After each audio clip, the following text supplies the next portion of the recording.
Buenas tardes, hermanos, que el Señor les bendiga. Bienvenidos a una nueva clase de la Escuela Profética que Dios nos ha permitido y que nos ha puesto en nuestro corazón compartir con cada uno de ustedes, amados hermanos y hermanas. Muchas gracias por estar conectados con nosotros en esta hermosa tarde de día viernes. Que el Señor le bendiga ahí donde usted se encuentra, tanto en nuestra nación de Costa Rica como fuera de nuestro país. Le enviamos un abrazo virtual, un beso santo virtual también. Gracias por sacar su tiempo para aprender un poquitito más de la palabra y que podamos aprender, estudiar juntos un poco más acerca de este tema tan amplio, tan interesante, tan útil, tan necesario y que es tan relevante en estos tiempos que estamos viviendo, hermanos, estos últimos tiempos acerca de lo profético.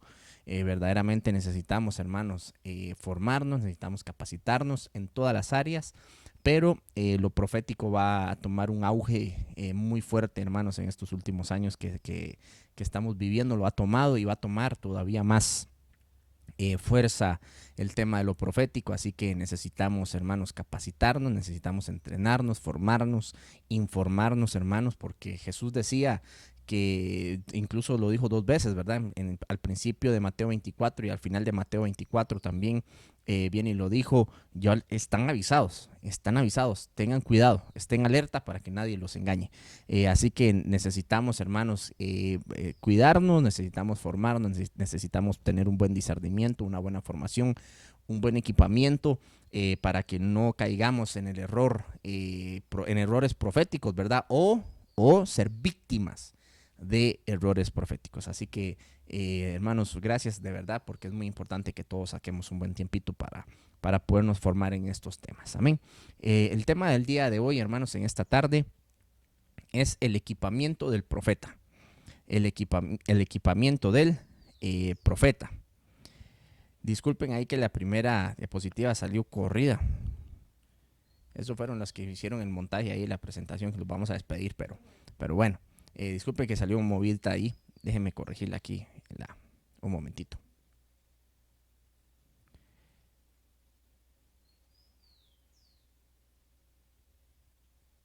Bueno. Dice la palabra del Señor en Efesios 4:11, y Él dio a algunos el ser apóstoles, a otros profetas, a otros evangelistas, a otros pastores y maestros. Un versículo que, si usted tiene un llamado ministerial, debería conocerlo casi de memoria, ¿verdad? Muy importante. Dice, a fin de capacitar a los santos para la obra del ministerio, para la edificación del cuerpo de Cristo. Entonces, esa palabra capacitar también se puede traducir como equipar. Y como el tema de esta hermosa tarde que el Señor nos ha puesto es el equipamiento del profeta, obviamente, hermanos, no podemos llegar a ser profetas de la nada. O sea, en nuestros tiempos, en la era de la iglesia, en la era del Espíritu Santo, necesitamos ser formados, necesitamos ser capacitados. Entonces, Dios usa los ministerios que nos anteceden, las personas que están en autoridad antes que nosotros, para equiparnos, para capacitarnos, para que cuando llegue el momento, ya seamos nosotros los que pasemos a equipar y formar a otros, ¿verdad? Entonces, si nosotros no estamos equipados, no podemos equipar a nadie. No está bien, sería algo falta de ético, sería contraproducente, sería algo anormal que un niño de 5 años venga y le enseñe cómo ser esposo a alguien que tiene 25 años de casado. O sea, sería algo anormal, no es lo que debería suceder, ¿verdad? Y no pasa, de hecho. Entonces, de la misma manera, una persona que está equipada es la que puede equipar. Un profeta equipado puede equipar. Viéndolo de otro punto de vista, la persona que se sienta a ser enseñado y formado es la persona que se puede levantar, pararse, para poder enseñar y capacitar a otros. Amén. Eso es un principio muy importante. Ahora, veamos el significado del término equipar, ¿verdad? Porque, como les digo y les repito, estamos hablando del equipamiento del profeta. ¿Qué es el equipo? Que ya voy a darle la definición para que vea a qué se refiere con equipamiento, ¿verdad? De un ministerio profético. Entonces, el término equipar es proveer a alguien o algo del equipo o conjunto de cosas necesario para desarrollar una actividad o trabajo. Entonces, ¿qué es? Es el conjunto de cosas o el equipo necesario para desarrollar aquella actividad. Y en la segunda definición del diccionario del término equipar es dotar algo o a alguien de una cosa útil. Entonces, cuando nos referimos al equipamiento del profeta, estamos hablando de todas las cosas que son útiles en la persona que tiene un llamamiento profético, un oficio profético, para que pueda ejercer aquel oficio de ministerio profeta, del profeta. Amén. Y quisiera comenzar con la parte más sencilla en cuanto a que tal vez ya todos la han escuchado y solo queremos repasarla, porque es muy importante, pero sí no dándole desmeritando el tema, sino que dándole la importancia que tiene, pero sí entendiendo que esto lo podemos ver desde que estamos en la escuela dominical, ¿verdad? Desde niños en la iglesia. Así que bueno, el primer equipamiento que quisiera ver en esta hermosa tarde son los dones. Los dones. Primera de Corintios capítulo 12, verso 8 dice lo siguiente: pues a uno le es dada palabra de sabiduría por el Espíritu. ¿Quién los da? ¿Quién da estos dones? El Espíritu Santo. El Espíritu Santo. No la da, no se dan por ofrendas de 10,000. De hecho, cuando la palabra del Señor aparece un hombre que quiso comprar los dones del Espíritu Santo, le soltaron una sentencia espiritual tremenda, ¿verdad? De que, y dando a entender finalizando la sentencia con que estaba bajo maldición aquella persona que estaba queriendo comprar los dones del Espíritu Santo, el poder del Espíritu Santo. Entonces, nada más aclaro que estos dones vienen por obra del Espíritu Santo, al igual que el llamamiento ministerial viene por operación del Espíritu Santo. Amén. Eso no puede ser comprado un instituto, aunque usted se gradúe en ministerio pastoral especializado en informática de divinidades, no importa el título que usted saque en una universidad, el llamamiento lo da el Espíritu Santo. Todo lo demás son herramientas, son equipamientos, pero la legalidad y la oficialidad de un ministerio, quien la da es el Espíritu Santo. ¿Cómo? A través de las autoridades que nos anteceden, que están por encima de nosotros, como autoridades espirituales, como coberturas. A través de ellos es que Dios viene y habla y dice: esta es un profeta, una profeta. Amén. Entonces, repito, pues a uno les da la palabra de sabiduría, a otro palabra de conocimiento según el mismo Espíritu. Verso 9, a otro fe por el mismo Espíritu, a otro dones de sanidad por el único Espíritu. Verso 10, a otro el poder de milagros, a otro profecía, a otro discernimiento de espíritus, a otra diversa clase de lenguas y a otro interpretación de lenguas. Entonces, hermanos, estos son los varios de los dones del Espíritu que hay. Varios, estos son varios, no son todos, pero son varios de los dones del Espíritu Santo que hay. Dentro de esta lista, hermanos, el profeta tiene los siguientes, y ahí los puse más puntualmente. El profeta es equipado con los dones principalmente, no es que los otros no, pero principalmente en él sobresalen, deben sobresalir. Por ejemplo, hermanos, disculpe lo que voy tal vez la comparación que voy a usar, hermanos, pero es para que quede más claro. Por ejemplo, si hablamos de fútbol, las habilidades de una persona, de un hombre o una mujer que juega en la posición de delantero, son muy diferentes a la posición del mediocampista, y es muy diferente a la posición del portero, y es muy diferente a la posición del defensa. Tienen habilidades diferentes. Por ejemplo, casi siempre el defensa tiene mucha más fuerza que el delantero, casi siempre, ¿verdad? Por ejemplo, las personas que juegan en la parte delantera son mucho más rápidas y son mucho más hábiles en el movimiento con la bola. Entonces, de la misma manera, todos los ministerios tienen sus dones, pero específicamente el profeta se le sobresalen estos dones. ¿Cuáles dones? Los de esta lista: palabra de sabiduría, el don de palabra de conocimiento, el don de fe, el don de poder de milagros, el don de profecía y el don de discernimiento de espíritus. Estos son los 5 dones que principalmente se le manifiestan, o los 6 dones que principalmente debe manifestar. No es que los otros no puedan, no es que son solo para el profeta, no, cualquiera de los otros ministerios o cualquier hermanito puede fluir en alguno de estos, pero si una persona dice que es profeta, definitivamente se le tienen que manifestar estos 6 dones del Espíritu Santo. ¿Qué es la palabra de sabiduría?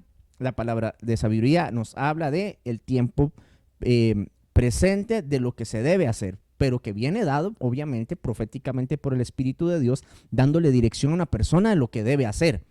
Eso es palabra de sabiduría. El palabra de conocimiento tiene que ver con el presente y con el pasado de la persona. Por ejemplo, que la persona está pasando por un acontecimiento y que antes de ese acontecimiento pasó por otra cosa. Entonces la palabra, el don de conocimiento viene y le dice el Señor que estás pasando por esto y esto y esto, y vienes arrastrando esto porque cuando eras niño pasó esto y esto y esto y esto. Así más o menos es la operación a grandes rasgos, ¿verdad? El don de palabra de conocimiento. El don de palabra de sabiduría es, entonces, dice el Señor, palabra de conocimiento, estás pasando por esto, pasaste esto en tu pasado, ahora dice el Señor que debes hacer esto, esto y esto. Esa es la palabra de sabiduría, la que trae la dirección de lo que debe hacer. Ahora está el don de fe, que el don de fe se explica solito, ¿verdad? Que nada más estudia la fe, es creer, es confiar, ¿verdad? Es ir más allá en cuanto a la convicción de lo que creemos, de lo que tenemos en Dios, de lo que se puede hacer. Y de hecho, hermanos, dice la palabra del Señor en el libro de Romanos, que el don de profecía debe ejercerse de acuerdo al nivel de la fe. Entonces eso es muy interesante. Voy a trasladarlo de esta manera como un pensamiento que sería bueno que lo analicemos y lo estudiemos. El nivel de un ministerio profético definitivamente va a estar marcado de acuerdo al nivel de fe que desarrolle ese hombre o esa mujer de Dios. Amén. Entonces, el don de fe, está también el don de poder de milagros. Hacer milagros, hermano, que no es lo mismo hacer milagros que hacer sanidades. El don de milagros no es igual al don de sanidades, y que a veces cruzada de milagros, y no, hermano, no es así, no es una cruzada de milagros, es cruzada de sanidades.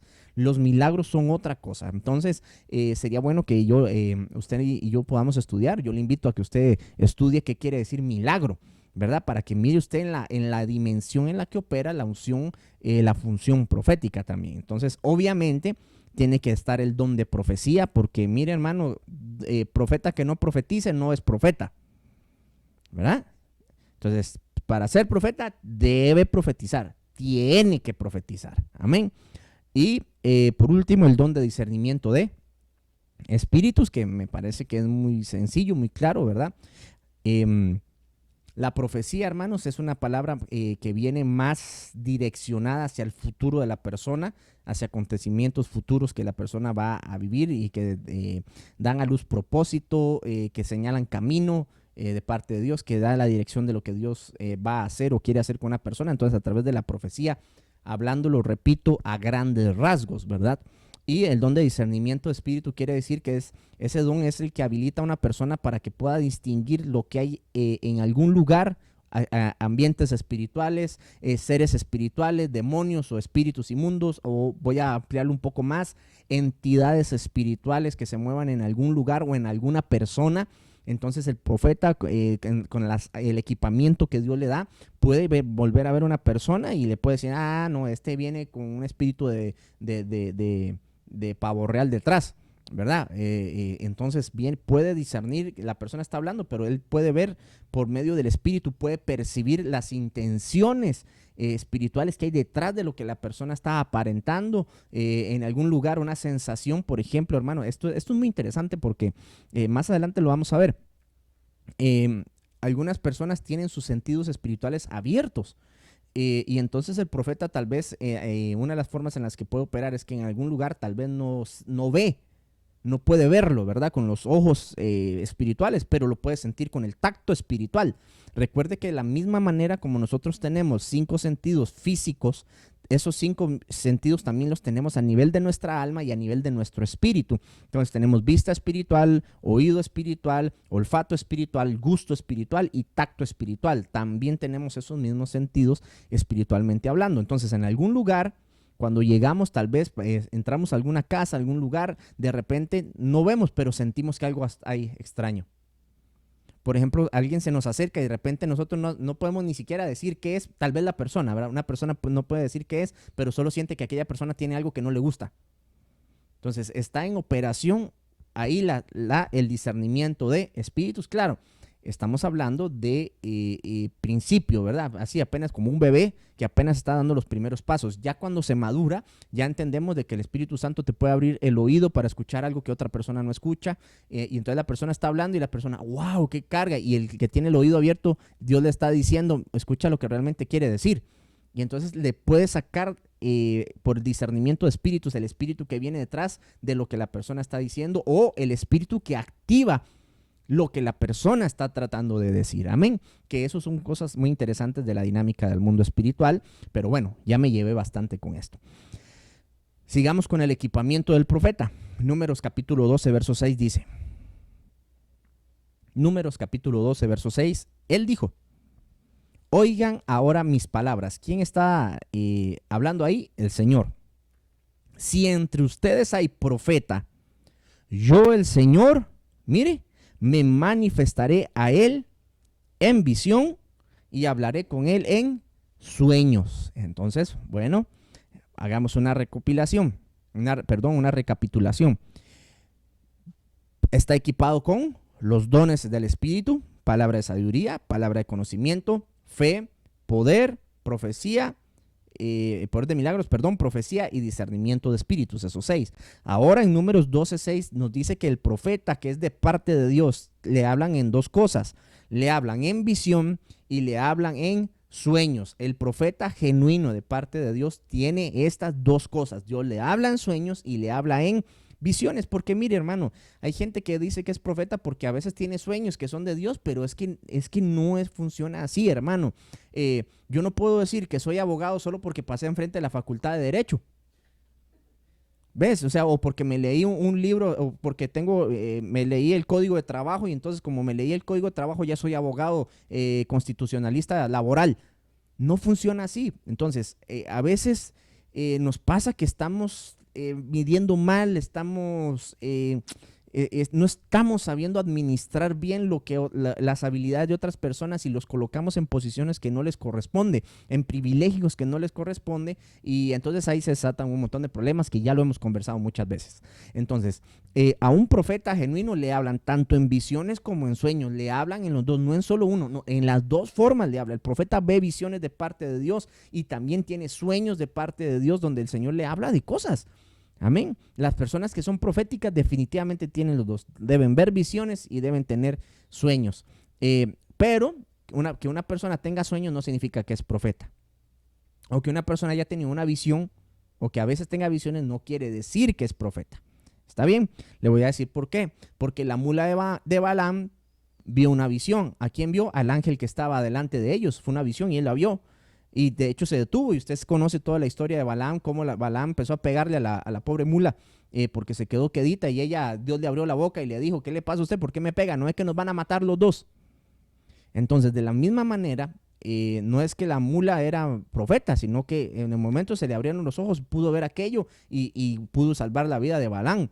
Entonces nosotros, hermanos, de la misma manera podemos conocer a gentes que en algún momento por una razón específica Dios les abrió los ojos o tuvieron una visión, un sueño específico por una razón y nunca más.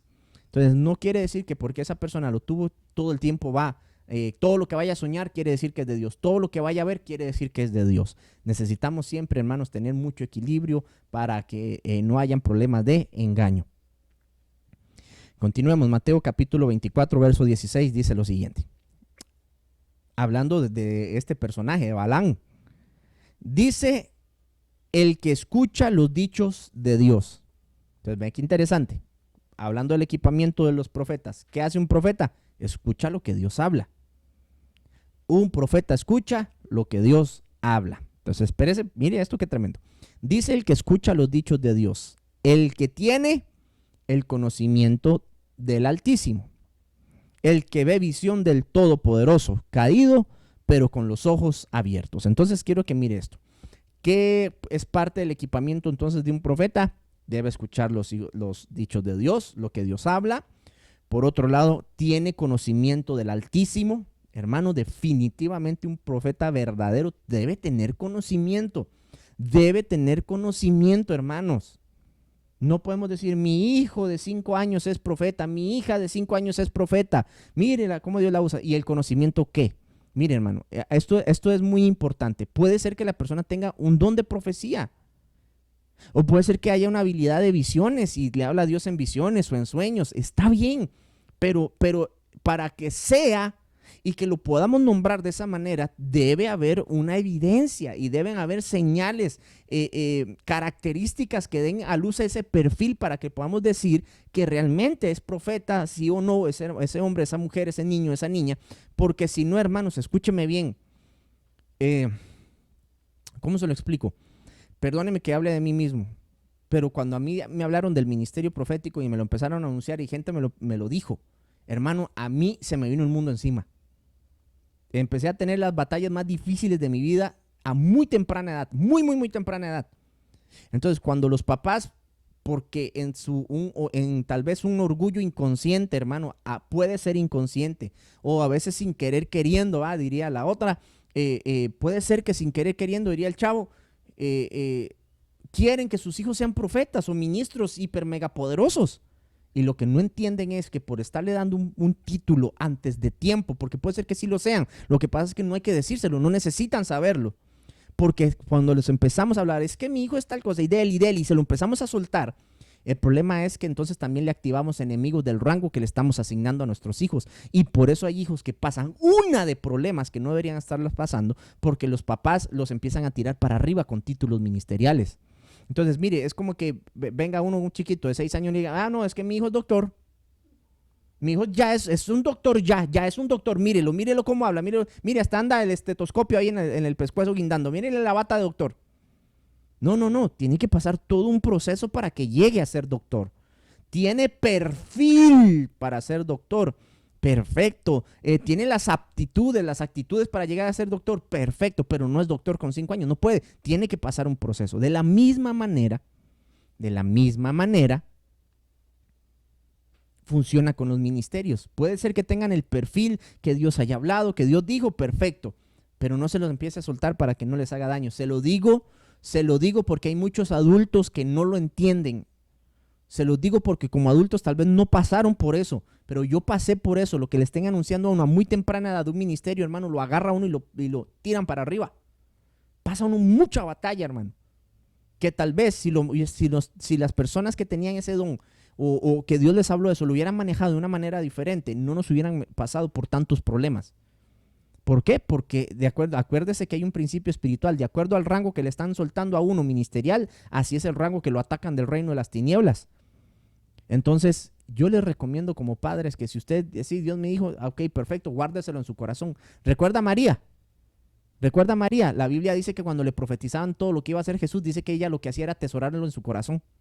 Entonces, ella lo guardaba en su corazón y cuando se cumplió todo eso, ella lo sabía aquí adentro, que eso era lo que iba a pasar. Pero ella no le pasaba diciendo, Jesús, usted se va a morir. Jesús, vaya preparándose porque en cualquier momento se lo echan. No. Jesús con el Padre. Jesús en su relación íntima con el Padre le iba dando a él el camino por el que debía seguir y era el Padre el que le iba a entender, pero la mamá sabía lo que iba a hacer, pero no le andaba diciendo a todo el mundo, hey, aquí va el Cordero de Dios, mire, mi hijo es el Cordero de Dios, mi hijo, yo lo parí. No, María no hacía eso, no andaba haciendo eso. Usted lee la Biblia y la actitud de María era, ¿qué? Bendito sea el Dios y Padre de nuestro Señor Jesucristo. Empezó a darle gloria a Dios. No se jactaba de a quién iba a dar a luz, ni a quién dio a luz. Es más, María era brava, porque dice que Jesús se le desapareció y fue a dar al templo y cuando ella llegó le pegó una jalada de orejas y Jesús le dijo, mujer, es necesario que esté en los negocios de mi Padre, ¿verdad? Pero se los digo, hermanos, porque, perdón, hermano, pero a veces nos gana un poquitillo. No sé si será, como pastor lo voy a hablar, como pastor lo hablo.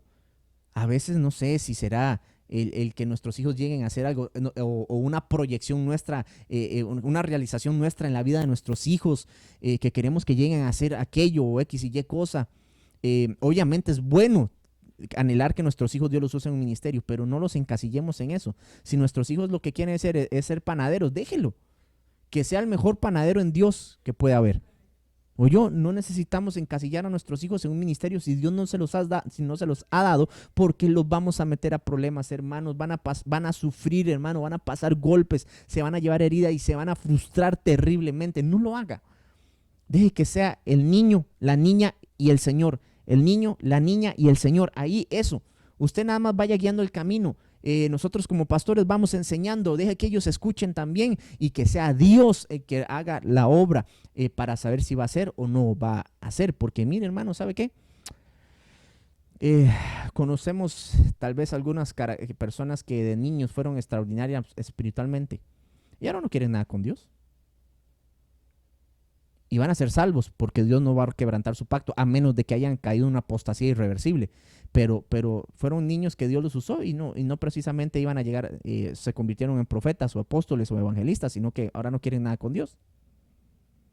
Entonces, por favor, hermanos, tengamos mucho cuidado cuando vayamos a pronunciar palabras de títulos de ministerio. Mi hijo es, mi hija es, que sea hasta el momento adecuado para que no vayamos a entorpecer la obra del Señor, porque precioso y preciosa del Señor, madre y padre que me está mirando, usted que tiene a sus hijos y que usted siente que sus hijos tienen un llamamiento, ¿sabe usted que cuando uno recibe una profecía de un ministerio antes de tiempo, lo que le produce es orgullo, altivez y jactancia? Y hermano, yo lo viví, yo lo viví como líder de jóvenes. Trabajé con jóvenes que a los 15, 16, 17 años les dieron profecías y le así dice el Señor, te voy a alzar y te voy a llevar y vas a ir y vas a... Mira, hermano, y después andaban con la frente que quien se las bajaba. Entonces, dar profecías antes de tiempo puede producir más bien un orgullo, una jactancia y malas actitudes, porque puede producir, si hay inmadurez de por medio, puede producir que se miren por encima del hombro. Y no me diga, es que mi hijo y mi hija, no, mi hija y mi hija, no, delante suyo, olvídese, sus hijos y sus hijas delante suyo, delante de nosotros, nuestros hijos y nuestras hijas son una cosa. El asunto es cuando no están, ¿qué son? Quiera Dios que sean transparentes, quiera Dios, pero el asunto es cuando no están, ¿cómo se comportan? ¿Cómo le hablan a otros niños de sus edades? ¿Cómo se comportan ellos? ¿O cómo se comportan con personas que ellos sienten que no están a su altura? ¿Cómo se comportan ellos? Amén. Perdone que le haya dicho esto, pero yo creo que es muy necesario, hermanos, que nosotros pongamos parámetros para cuidar a nuestros hijos. Ore por sus hijos, bendígalos. En su oración sí decláreles, mi hijo es profeta, mi hija, en su oración, pero a ellos deje que sea el momento oportuno, en el tiempo profético oportuno, que Dios lo haga a través de las autoridades espirituales. Usted, todo lo que Dios le pone, usted todo lo que Dios habla, atesórelo en su corazón para que seamos prudentes y principalmente para no exponer a nuestros hijos a batallas espirituales innecesarias. Amén, hermanos. Entonces, perdone que me haya tenido ahí, creo que es de parte del Señor que hiciéramos esa pausa o ese paréntesis conversando de este punto. Continuemos, hermanos, perdonen. Entonces, el que tiene el conocimiento del Altísimo es otro de los equipamientos. El profeta definitivamente, o la profeta, debe tener equipamiento de conocimiento, de revelación del Altísimo. Debe tener revelación del Altísimo. Debe tenerlo, hermano. ¿Para qué? Porque el profeta, una de las cosas que debe hacer es que debe equipar a la iglesia, debe tener un equipamiento él para poder equipar. Continuemos. ¿Qué más dice? El que ve visión del Todopoderoso. Entonces, perdonen, esto nos confirma el versículo anterior que leímos. Yo me presentaré al profeta y hablaré con él, ¿qué? Me le voy a manifestar en sueños y voy a hablar con él en visiones. Entonces, aquí confirma. ¿Y qué más, qué otra cosa debe tener un profeta? Mírelo ahí con un color, no sé si qué color lo verá usted, si amarillo o beige, que dice con los ojos abiertos. Entonces, lo que le explicaba de los sentidos espirituales, arriba dice que escucha, o sea, el oído lo tiene abierto, y acá dice que tiene, ¿qué? Los ojos abiertos. Son dos cosas de los sentidos espirituales que debe tener abierto el profeta, son los ojos y son los oídos. Amén. Por ende, como él tiene los ojos y tiene los oídos abiertos, él abre los ojos y abre los oídos cuando él ministra a la iglesia y al pueblo del Señor. Amén. Pero déjeme resaltar algo aquí que lo puse en anaranjado. ¿Cómo dice? Caído. Y este punto no lo tocamos en las semanas anteriores de los falsos profetas porque no nos dio tiempo. Pero hermano, esto es tremendo. Mire hablando de Balaam, dice que él estaba caído. Ya él estaba caído, pero todavía tenía los ojos abiertos. Entonces quiero que me ponga mucha atención en esto, por favor, hermanito. Hermanos, hay gente caída que no es cristiana, ni siquiera creen en Dios, pero pueden tener los oídos y los ojos espirituales abiertos. Entonces ven cosas del mundo espiritual, pero las ven por una mala razón, por una mala fuente, o no lo saben usar, o en muchos casos es heredado cuando hay padres que practicaron brujería, hechicería un poco de alto nivel, vienen los hijos y heredan que tengan, no ven en el mundo espiritual porque Dios les abrió los ojos, sino porque abrieron el tercer ojo, que eso es en brujería y hechicería. Entonces, hermanos, nosotros tenemos que tener mucho cuidado de discernir cuando alguien viene y dice, sí, yo vi que en esta casa había tal espíritu que andaba dando vueltas y era así, y hacía esto y a mí me estaba diciendo, no, mire, hermano, más si son espíritus de muertos, ten mucho cuidado, hermano, con eso, tengamos mucho cuidado. Porque hay gente que llega a ser intercesores o que llegan a creer que son intercesores o que son proféticos porque pueden ver cosas del mundo espiritual y realmente lo que tienen es que tienen dones falsos. Que necesitamos tener mucho cuidado con eso. Continuamos. Mateo capítulo 3, verso 4. Continuemos con el equipamiento del profeta en estos minutos ya que nos quedan. Mateo capítulo 3, verso 4 dice, y él, hablando de Juan el Bautista, decía, tenía un vestido de pelo de camello y un cinto de cuero a la cintura y su comida era langostas, algunos la traducen como saltamontes, y miel silvestre. Entonces mire esto, en el caso del profeta Juan, vemos su equipamiento, de la siguiente manera. ¿Cómo estaba vestido? Vestido de camello. Entonces, hermanos, no tenemos el tiempo para conversarlo, me hubiera gustado hacerlo, pero analicemos un camello. Veamos cuáles son las características de un camello para que vea cómo está vestido un profeta genuino. Está vestido de camellito. Entonces, hermano, mire, por ejemplo, una de las características que tiene el camello es que tiene callos en las rodillas.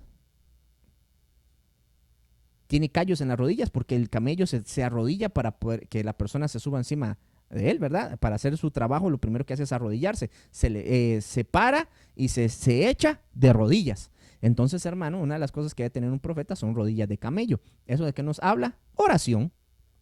Nos habla de la oración. Amén. También el camello tiene unas pestañas que son gruesas y son grandes y largas. El camello tiene eso y entonces cuando él las mueve son de esa manera, hermano, para que cuando hay tormentas de arena en el desierto, ellos pueden seguir viendo a pesar de que haya tormenta de arena, para que el polvo no les moleste. Entonces, cuando un profeta está vestido de camello, él en medio del desierto, en medio de los problemas que pueda estar pasando un lugar o él mismo, una iglesia, la iglesia a la que él pertenece, él con las pestañas de camello que tiene, él puede seguir mirando para poder darle dirección profética al pueblo al que pertenece.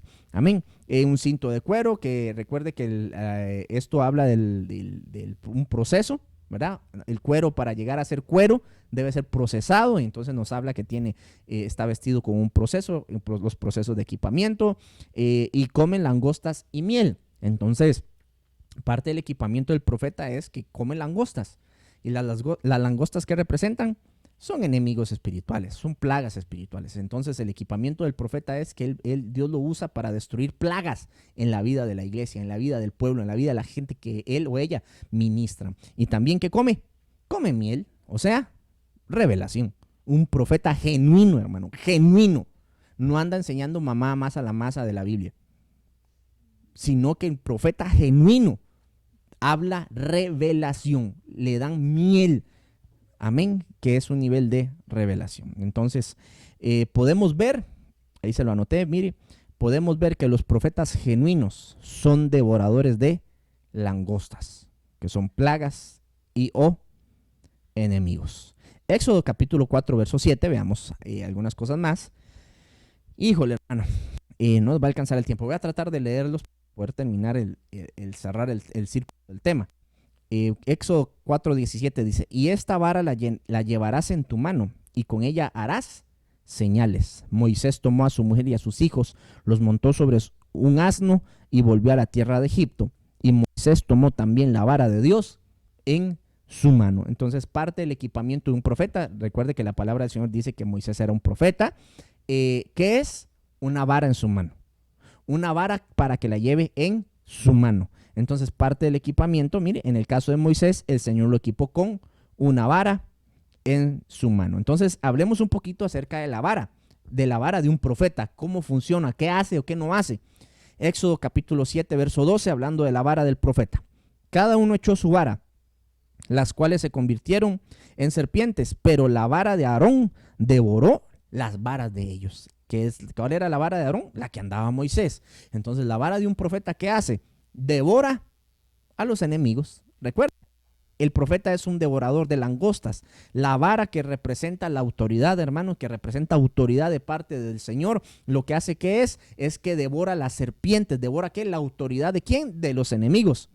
¿Cuáles enemigos eran estos? Hechiceros, magos que convirtieron varas, hicieron la imitación de el milagro que había hecho el Señor de agarrar la vara de Moisés y que se convirtiera en serpiente. Los magos y los hechiceros copiaron aquella señal, la copiaron, pero definitivamente la señal de Moisés se comió a las dos varas de los que habían tirado los hechiceros. Entonces la vara de los proféticos siempre va a comerse la vara de lo que es copia, que es hechicería y adivinación, hermano. Hay mucho que hablar acerca de la adivinación, pero dejémoslo ahí. Éxodo capítulo 9, verso 23, hablando de la vara. Moisés extendió su vara hacia el cielo y el Señor envió truenos, granizo y cayó fuego sobre la tierra. El Señor hizo llover granizo sobre la tierra de Egipto. Entonces el poder, la vara que tiene el profeta, que tiene el poder de que al ser extendida hacia los cielos, ¿verdad? Entonces el Señor envía cosas.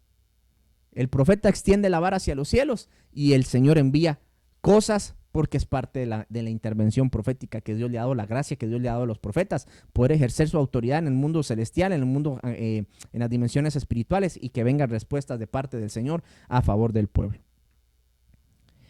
Éxodo 14, 16, vamos un poco rápido. Éxodo 14, 16, y tú, le dijo el Señor, levanta tu vara y extiende tu mano sobre el mar y divídelo, y los israelitas pasarán por en medio del mar sobre tierra seca. Entonces, ¿cuál es otra de las funciones del equipamiento de la vara del profeta? Es que abra el mar para que el pueblo pase. Tiene la función de que la vara del profeta en la mano abre mares para que el pueblo pueda pasar por tierra seca. Tiene muchos simbolismos, hermanos, pero yo le ruego al Señor que a usted le pueda dar el entendimiento de todo esto y usted pueda sacar todavía más revelación de lo que estamos conversando. Éxodo 17, 9 dice, y Moisés dijo a Josué, escógenos hombres y sal a pelear contra Amalec. Mañana yo estaré sobre la cumbre de la colina con la vara de Dios en mi mano. Y sucedía que mientras Moisés tenía en alto su mano, ¿y qué había en la mano? La vara. Israel prevalecía, y cuando dejaba caer la mano, prevalecía Amalec. Entonces, una de las funciones que tiene la vara en la mano de un profeta es que ayuda a que el pueblo de Dios tenga victoria en sus batallas. Números 17:10, pero el Señor dijo a Moisés, vuelve a poner la vara de Aarón delante del testimonio para guardarla por señal a los rebeldes, para que haga cesar sus murmuraciones contra mí y no mueran.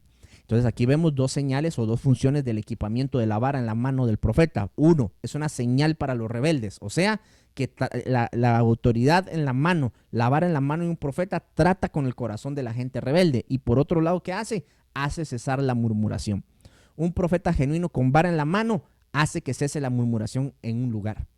Eso es tremendo, hermano. Por eso a mí que una persona venga y me diga que es profeta, pero anda volando lengua, olvídese, no es. Isaías 30, cuando me refiero a andar volando lengua, es que anda murmurando y anda de chismoso y de chismosa. Isaías 30, 31, porque a la voz del Señor Asiria se aterrará, cuando él la hiera con la vara, y cada golpe de la vara de castigo que el Señor descargue sobre ella será el son de panderos y liras, y en batallas blandiendo armas, él peleará contra ellos. Entonces, ¿cuál otra función tiene la vara en la mano del profeta? Que sea de castigo contra los enemigos. Ven a castigar a los enemigos. Funciona como vara de juicio, de castigo hacia los enemigos, pero mire qué tremendo lo que dice ahí en verde. Será al son de panderos y de liras. O sea, el profeta definitivamente debe ser un alabador y un adorador del Señor. Definitivamente. No puede ser una persona de que cuando está la alabanza y la adoración lo que hace es que se le queda viendo a todo el mundo para ver qué están haciendo. No, el profeta es el primero que se mete. ¿Por qué? Porque en medio de esos panderos y liras, en medio de la alabanza y la adoración en la que él está, entonces Dios usa dentro de la atmósfera espiritual y dentro de la sinergia ministerial que hay en un lugar, en un servicio, en un culto, usa que la vara del profeta la usa para que venga juicio sobre los enemigos. Jeremías 1:11. Vino entonces a mí la palabra del Señor. ¿Qué ves tú, Jeremías? Y él respondió, veo una vara de almendro. Verso 12. Bien has visto, me dijo el Señor, porque yo velo sobre mi palabra para cumplirla. Entonces, ¿qué nos habla de la vara en la mano del profeta? Que Dios va a velar por la palabra que sale por la boca de ese profeta, que es de Dios, para que se cumpla aquello que ese profeta dijo de parte del Señor. Amén. Primera de Samuel 14:27. Primera de Samuel 14:27 dice, pero Jonatán no había oído cuando su padre puso al pueblo bajo juramento, por lo cual extendió la punta de la vara que llevaba en su mano, la metió en un panal de miel y se llevó la mano a la boca y brillaron sus ojos. Entonces la vara en la mano del profeta, ¿para qué sirve? Para tomar ¿qué? Miel, comer y que brillen los ojos. Amén. Eso es tremendo, eso es tremendo. Dios le ha dado autoridad al profeta para llegar a dimensiones dentro del panal, ¿verdad? Hablemoslo espiritualmente hablando, dentro de un panal espiritual, para que pueda sacar miel y que pueda comer y que le brillen ¿qué? Los ojos al pueblo cuando le da de comer de la miel. Apocalipsis 21:16, y con estas dos diapositivas terminamos el día de hoy. Hay mucho más que conversar del tema, hermanos, pero como tratamos de hacerlo limitado para no expandirnos mucho y que no sea cansado, vamos a terminar con estas dos últimas diapositivas. Apocalipsis 21:16, la ciudad está asentada en forma de cuadro y su longitud, es igual que su anchura. Y midió la ciudad con la vara, 12,000 estadios, 2,160 kilómetros. Su longitud, anchura y altura son iguales. Entonces, ¿para qué sirve la vara? Para medir.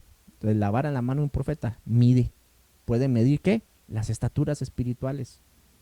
Puede medir dimensiones espirituales. Eso es interesantísimo, hermano. Amén. Y Jueces capítulo 6, verso 21, terminamos. Entonces el ángel del Señor extendió la punta de la vara que estaba en su mano y tocó la carne y el pan sin levadura. Y subió fuego de la roca que consumió la carne y el pan sin levadura, y el ángel del Señor desapareció de su vista. Entonces, ¿cuál es una de las funciones que también tiene la vara en la mano del profeta, que la podemos extraer de acá? Es que hace que se encienda el fuego de Dios en un lugar. Si no hay, amén, puede hacer que el fuego de Dios se encienda. Amén. Bueno, hermanos, entonces hasta aquí vamos a llegar a nuestra clase del día de hoy. Tenemos todavía algunas cosas más que hablar, por ejemplo, acerca de los enemigos de la vara del profeta, y hablar un poco también acerca de la vara mal usada, cuando un profeta usa mal su vara, que es parte de su equipamiento. Entonces, hermano, por favor, como siempre, le rogamos que si tiene alguna duda, alguna consulta, no duden en dejarnos ahí en los comentarios la pregunta para podérsela responder. Que Dios me los bendiga a todos, hermanos. Muchísimas gracias. Por favor, sumérjase, investigue, averigüe más. Esto que hacemos solo es para darle espigas, y usted agarre la espiguita y empieza a desgranarla para que le saque todavía más revelación, más consejo, más sabiduría, más instrucción, que yo sé que el Señor quiere darle a usted para que usted realice una obra profética extraordinaria por medio del Espíritu del Señor. Hermanos, le amamos, que el Señor me los bendiga. Nos vemos entonces el próximo viernes, igual que todos los viernes a las 3 de la tarde. Que el Señor me los bendiga. Nos vemos la próxima semana.